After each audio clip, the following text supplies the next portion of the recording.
Hey you guys, kamusta ka mo da? Tudloan ta naman kamo kung paano maghambal ang mga sosyal kaga ang mga taga-Lasal. Ako niya, entertainment lang niya kay damo man tada mga bigo, mga taga-Lasal mo. Pero, kamusta ka mo da, pero? So, paano bala maghambal ang mga taga-Lasal? Lesson for today. Dapat may ara gid sa una sa imo nga sentence nga may hambal nga make.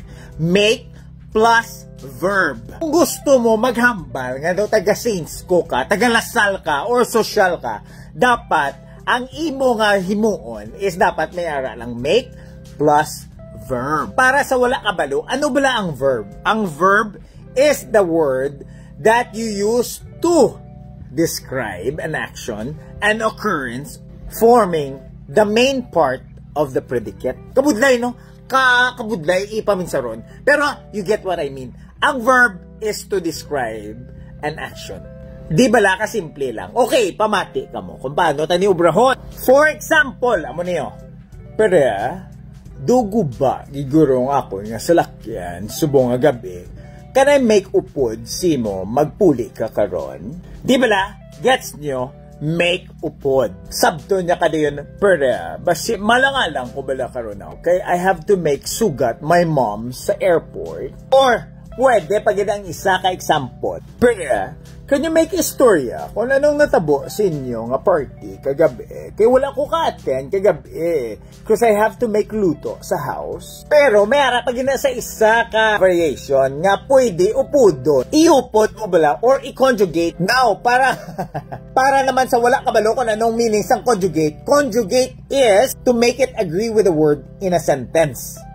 Gets na? Ang word nga make plus, again, ang verb. Aring example ho, para klaro.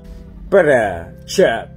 Stop making me sundog, be, para. Girl, wala ko na namian, magupod kay Paula, kay she's always making istorya kag mga gossip, bala. Ang isa pagid ka variation, ginaupod nila ang word nga me after mo hambal sang make. So anta ka mo sang example kung paano nila ginahambal ni Pera. Dude, pwede mo iuntaton ang pagsundog sa akon kay you're making me pangakigid bala sa imo part. Kagabi bala, when I was out in the club sa Mushu, when I saw Nicole, I saw her glance at me bala Pera, and I think she was making me selos, pero do wala lang sa akon na.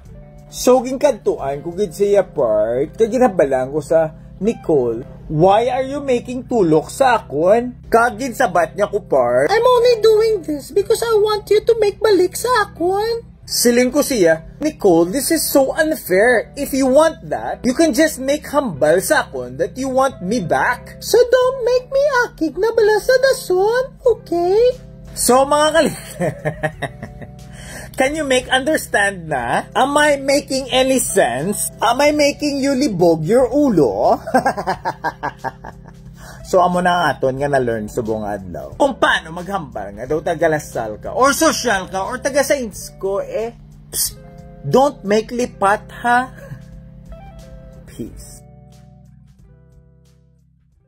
Yo mga kalinte, don't forget to follow me also sa akon nga other social media nga account sa aton nga channel dra sa YouTube, Kalinti by TBON, at the same time sa akon nga Instagram, same name kag sa aton nga TikTok. Salamat gid sa inyo nga suporta pero mi sa akon. Dako gid akon nga pasalamatan sa inyo. Grateful gid ko sa each and every one sa inyo.